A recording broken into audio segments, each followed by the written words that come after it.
எங்கள் அன்பு அழைப்பை ஏற்று இணைந்திருக்கிற ஊடகத்துறை உறவுகள் அனைவருக்கும் முதற்கண் நன்றியுடன் பின்மதிய வணக்கத்தை தெரிவித்துக் கொள்கின்றேன்.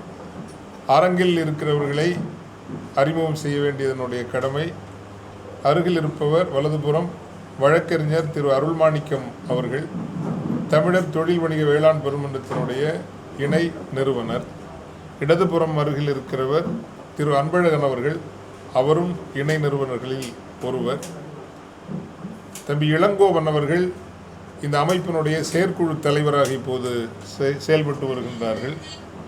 இன்னொரு அன்பழகன் அவர்கள் செயற்குழு செயலராக செயல்பட்டு வருகின்றார்கள். அருகில் இருக்கும் ராஜேந்திரன் அவர்கள் இந்த அமைப்பின் துணைத் தலைவர்களில் ஒருவர். திரு நந்தகுமார் அவர்கள் பின் இருக்கிறவர், அவர் இணை தலைவர்களில் இணை செயலர்களில் செயலராக செயல்பட்டு வருகின்றார். துணைத் தலைவர் விஸ்வா அவர்கள் வலதுபுறம் இருக்கிறார், கவனிக்கவில்லை, மன்னிக்கவும். வருகின்ற ஜூலை மாதம், மன்னிக்க வேண்டும், இந்த மாதம் ஜூலை மாதம் 24, 25 நாட்களில் தமிழர் தொழில் வணிக வேளாண் பெருமன்றம் என்கின்ற எமது அமைப்பு, confederation of Tamil agriculture, commerce, industry and services, சீட்ராசிஸ் என்று பொதுக்களத்தில் அறியப்படுகிறது, தன்னுடைய முதல் உலக மாநாட்டை நடத்துகிறது. உலகின் பல்வேறு நாடுகளிலிருந்து தமிழ் தொழிலதிபர்கள், வணிகர்கள், ஆண்டர்பிரினர்ஸ் அண்ட் ட்ரேடர்ஸ் வருகின்றார்கள். இதில் 2 விஷயம் ரொம்ப குறிப்பாக சொல்லணும். ஒன்று, இந்தியாவிற்குள்ளேயே மிகப்பெரிய சந்தை தமிழர்களுக்கு இருக்கிறது. இதை பல நேரங்களில் நாம் புரிந்து கொள்வதில்லை. இந்தியாவினுடைய தொழில் வணிக சமூகங்களான குஜராத்காரர்கள், மார்வாடிகள் புரிந்திருக்கிற அளவுக்கு தமிழர்களாகிய நாம் புரியவில்லை. 147 கோடி மக்களை கொண்ட ஒரு மிகப்பெரிய சந்தை இந்தியா. நாம் தமிழகத்திற்கு உள்தான் அதிகம் வணிகம் தொழில் செய்கிறோமே தவிர, தமிழகத்தை கடந்து குஜராத்திகளைப் போல், மார்வாடிகளைப் போல் நாம் வெளியே செல்வதற்கு ஏதோ ஒரு உளவியல் தயக்கம் இருக்கிறது, நாம் செல்வது இல்லை. உலக சந்தைகளை விட இந்தியா மிகப்பெரிய சந்தை என்பதை தமிழர்கள் உணர வேண்டும். எனவே தமிழகத்தினுடைய எல்லா நகரங்களிலும் இருக்கிற தொழில் வணிக தமிழர்களை நாங்கள் இந்த மாநாட்டிற்கு 10,000, 50,000 கோடி தொழில் செய்கிறவங்களை கூப்பிடல.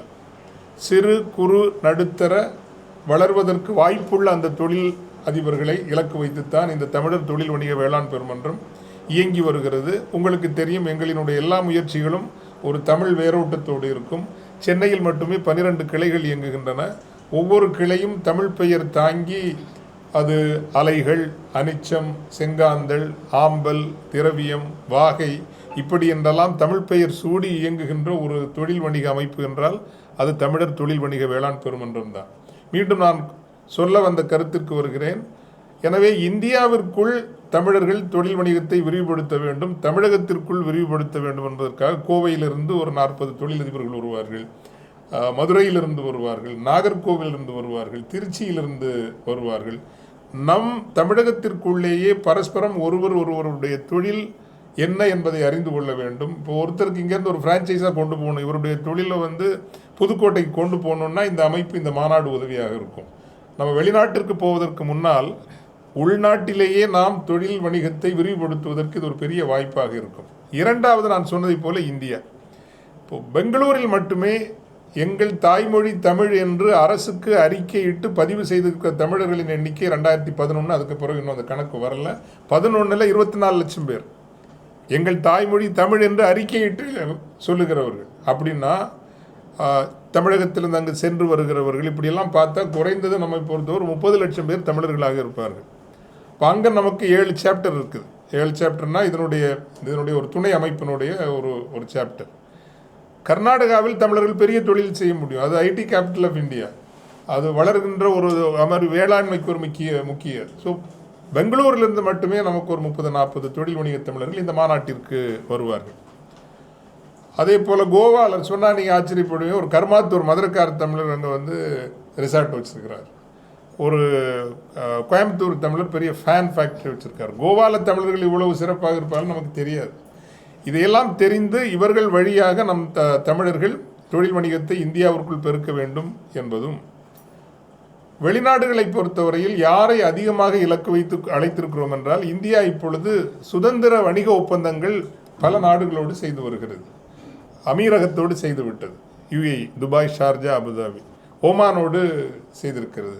ஐரோப்பிய ஒன்றியத்தோடு அந்த ஃப்ரீ ட்ரேட் அக்ரிமெண்ட் பண்ணியிருக்குது. மாதிரி ஆஸ்திரேலியாவோட பண்ணியிருக்குது. இந்த நாடுகளில் உள்ள தமிழர்கள் இந்த மாநாட்டிற்கு வருவார்கள்.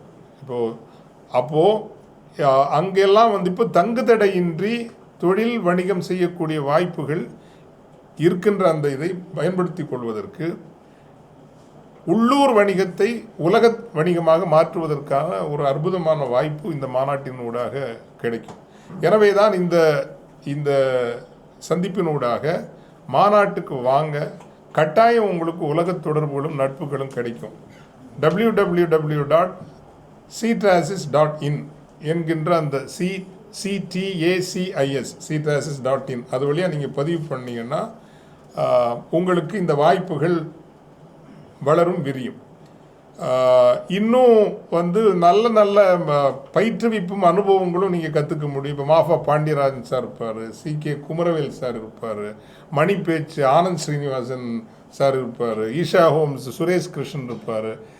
அப்புறம் தமிழக மற்றும் ஒன்றிய அரசினுடைய முக்கிய சிறு குறு நடுத்தர தொழில்களுக்கான அமைப்புகள் இருக்குது. MSME அமைப்பு இருக்குது, அலுவலகம் இருக்குது, சிட்பி இருக்குது, டிக் இருக்குது.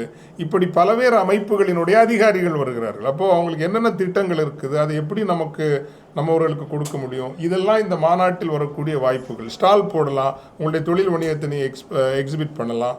இப்போ ஒரு கேள்வி எல்லாம், இந்த மாநாட்டுக்கு நாங்கள் வச்சுருக்கிற பேர் தமிழர் 4.0ன்னு வச்சுருக்கிறோம். 4 சுழியம், 4 புள்ளி சுழியம். இதுக்கு என்ன அர்த்தம்னு பலருக்கும் புரியாது. இது என்ன 4.0ன்னு வச்சுருக்கீங்களே என்ன அப்படின்னு. வேற ஒன்றும் இல்லைங்க. 4 காலகட்டங்களாக தமிழர்களினுடைய பயணத்தை நாங்கள் வகுக்க முயல்கின்றோம். ஒன்று, அறமும் தமிழும் வளர்ந்த சங்கம் வரையான காலம், 3ஆம் சங்கம் வரையான ஒரு நெடும் காலத்தை தமிழர் 1 சுழியம் அல்லது 1.0 என்று வைத்திருக்கிறோம். தமிழர்கள் பெரும் கடல் வணிகத்தை கட்டுப்படுத்தி பேரரசுகளும் உருவாக்கிய பாண்டிய மன்னர்கள் காலம், ராஜேந்திர சோழனின் காலம் அப்படிங்கிறது தமிழர் 2.0 அப்படின்னு வச்சுருக்கிறோம். வள்ளலார் சுவாமிகள் தொடங்கி பேரறிஞர் அண்ணா, பெருந்தலைவர் காமராஜர் என சமூக நீதி கல்வி பரவலாக்கத்தின் ஒரு பெரும் காலம் இருந்தது. அது தமிழர் ஒரு 3.0ங்கிற காலம். இன்னைக்கு பொறுத்த வரைக்கும் தொழில் வணிகத்தில் உலகத்தில் சிறந்து, அறிவு திரட்சியில் நீங்கள் பெரிதாக வளர்ந்து, கூகுள், மைக்ரோசாஃப்ட், மெட்டா இது போல் நீங்கள் வளர்ந்து ஒரு இனமாக நின்றால்தான் உலகத்தில் மதிப்பு கிடைக்கும். அப்படி ஒரு உயர் நிலையினுடைய நிலைக்கு தமிழர்கள் வர வேண்டும் என்றால் தொழில் வணிகத்தில் வெல்ல வேண்டும், அறிவுத்துறைகளில் வெல்ல வேண்டும் என்கின்ற அழைப்பை சொல்லுகின்ற ஒரு ஒரு குறியீடாகத்தான் இந்த மாநாட்டிற்கு தமிழர் 4.0 4 சுழியம் அப்படிங்கிற ஒரு பேரை நாங்கள் வச்சுருக்கிறோம். இந்த 4வது அந்த காலகட்டத்தில் நாங்கள் தான் அதை முன்னாடி நிற்கிறோம்ல, இந்த கருத்தை உறக்க சொல்கிறோம். நம்ம அதில் பெருசாக வளரணும், ஒருத்தர் ஒத்துழைக்கணும், இன்னொருத்தருடைய வெற்றியை நம்ம வெற்றியாக கொண்டாடணும் அப்படிங்கிற ஒரு பண்பாட்டையும் இதுக்குள்ளே நாங்கள் வளர்த்துட்டு வரோம். இவங்க எல்லாமே அந்த அமைப்பினுடைய தலைவர்கள், அமைதியாக கடந்த 10 ஆண்டுகளுக்கு மேலாக இயங்கி வரக்கூடிய தலைவர்கள். உண்மையில் சொல்ல போனால் தமிழ் பற்றோடு இயங்கி வருகின்ற ஒரு தொழில் வணிக அமைப்பு என்றால் எங்கள் அமைப்பை தான் சொல்ல முடியும். இந்த அமைப்பு பெற்றெடுத்த குழந்தை தான் உங்களுக்கெல்லாம் தெரிந்திருக்கும் த ரைஸ் அப்படிங்கிற ஒரு அமைப்பு இருக்குது. அந்த ரைஸ் அமைப்பை பெற்றெடுத்ததே இந்த தமிழர் தொழில் வணிக வேளாண் பெருமன்றம் தான். இந்த மாநாட்டினூடாக தமிழ் எல்லா வணிகர்களுக்காகவும் தொழிலதிபர்களுக்காகவும் தமிழக அரசுக்கு சில வேண்டுகோள்களை நாங்கள் சமர்ப்பித்து அவருக்கு மனு கொடுக்கவும் இருக்கிறோம். இதையும் நீங்கள் பெரிதாக எடுத்து செல்ல வேண்டும் என்பது எங்களுடைய அன்பான வேண்டுகோள். அதில் ஒன்று என்ன அப்படின்னா, இந்த GST இதெல்லாம் வந்த பிறகு ஒரு ஹைப்பர் கேபிட்டலிசம்னு சொல்லுவாங்க. உலகத்தினுடைய பிராண்டெல்லாம் அவங்க பணம் செலவழித்து நம்ம வீட்டுக்குள்ளே கொண்டு எல்லா பொருட்களை கொட்டுகிற இந்த காலகட்டத்தில் சிறு குறு நடுத்தர தொழில்கள் அவங்க நல்லா இருக்கணும் அப்படின்னா அரசினுடைய கொள்கை நிலைப்பாடுகள் மாற வேண்டும். ஒன்று, தமிழக அரசின் திட்டங்களுக்கு தேவையான பொருட்கள், சேவைகள், அரசு அலுவலகங்கள், நிறுவனங்களுக்கு தேவையான பொருட்கள், சேவைகள் 70% தமிழகத்தின் அங்கீகரிக்கப்பட்ட சிறு குறு நடுத்தர தொழில் முனைவோரிடமிருந்தே பெறப்பட வேண்டும் என்ற அரசாணையை அரசு பிறப்பிக்க வேண்டும் என்று இந்த மாநாடு கேட்டுக்கொள்ளும். 2, பன்னாட்டு நிறுவனங்கள் இப்போ முதலீடுகளை ஈர்த்து வருகிற எல்லாம் நல்ல விஷயம். முதலீடுகள் அப்படி முதலீடுகள் வருகிற போது அதில் ஒரு நிபந்தனையாக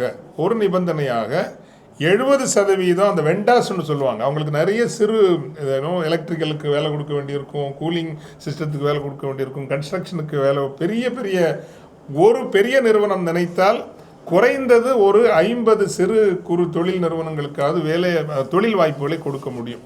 எனவே அப்படி நீங்கள் வெளிநாட்டு மூலதனங்கள் வருகின்ற போது இந்த நிபந்தனையை போடணும். 70% ஆஃப் உங்களுடைய வெண்டாஸ் நம்ம தமிழ் சிறு குறு தொழிலதிபர்களாக இருக்கணுங்கிற ஒரு நிபந்தனையை போடணும் அப்படின்னு நம்ம கேட்டுக்கிறோம். அதே போல் 3வது சொல்கிறேன் நான், டெண்டர்ஸ்.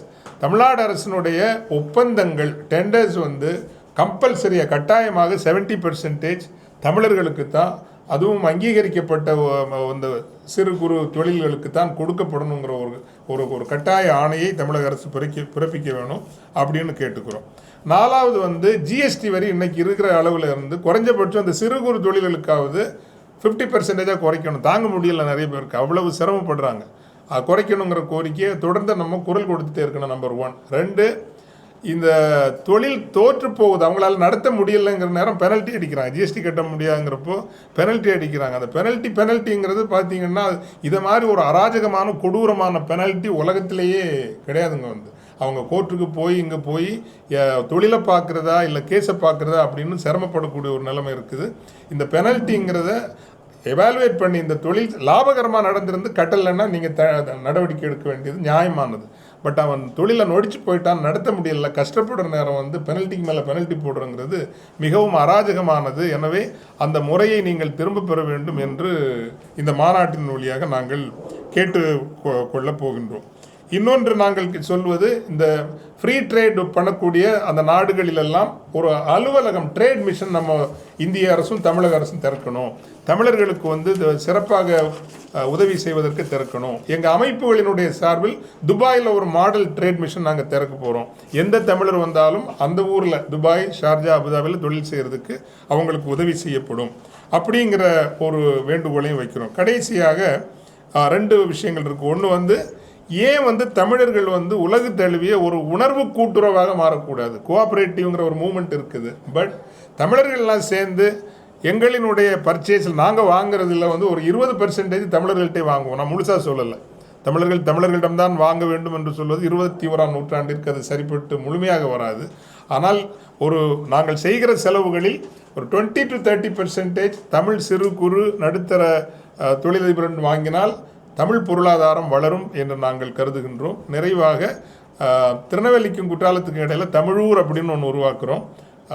உலகத் தமிழர்கள் எங்கிருந்து வந்தாலும் இசை, கலை, நடனம், தமிழ் சமையல், வாழ்முறை பயின்று கொள்ளலாம் அப்படிங்கிற அளவுக்கு ஒரு இடம் வேணுங்கிற வகையிலையும் அன்னை தமிழுக்கு ஒரு முதல் ஆலயம் கட்ட வேண்டும் அப்படிங்கிற ஒரு முயற்சியையும் நாங்கள் இந்த மாநாட்டில் அதிகாரப்பூர்வமாக அறிவிக்கின்றோம். ஏன்னா எல்லா சமயத்தவர்களுக்கும் கோயில் இருக்குது. ஆனால் நம்ம எல்லாம் ஒரு இனமாகவும் அடையாளமாகவும் தந்த அன்னை தமிழுக்கு ஒரு இடம் இல்லை என்கின்ற அந்த குறையை நீக்குகின்ற வண்ணம் இந்த மாநாடு அதை முகாமையாக அறிவிக்கும் என்பதையும் தெரிவித்துக் கொண்டு, இந்த மாநாட்டிற்கு உங்களினுடைய முழு ஆதரவையும், வழக்கமாக ஒரு 70% பஞ்சோட நீங்கள் கொடுப்பீங்கன்னா இந்த நிகழ்வு தமிழ் தொழில் அதிபர்கள் இது நிறுவன காரணமே இப்போ கம்பன் கழகம் ஒன்று இருந்ததால் தான் ராமாயணம் என்று பரப்பப்படுகிறது. அந்த தொழில் வணிகத்தில் வென்றவர்கள் தமிழ் சார்ந்த விஷயங்களை எடுக்கிற போது தமிழ் வளரும். எனவே தமிழ் உணர்வோடு நவீனத்துவமும் சார்ந்த விஷயங்களை எடுத்து செய்யக்கூடிய ஒரு கூட்டத்தை உருவாக்க வேண்டும் என்கின்ற ஒற்றை நோக்கத்தோடு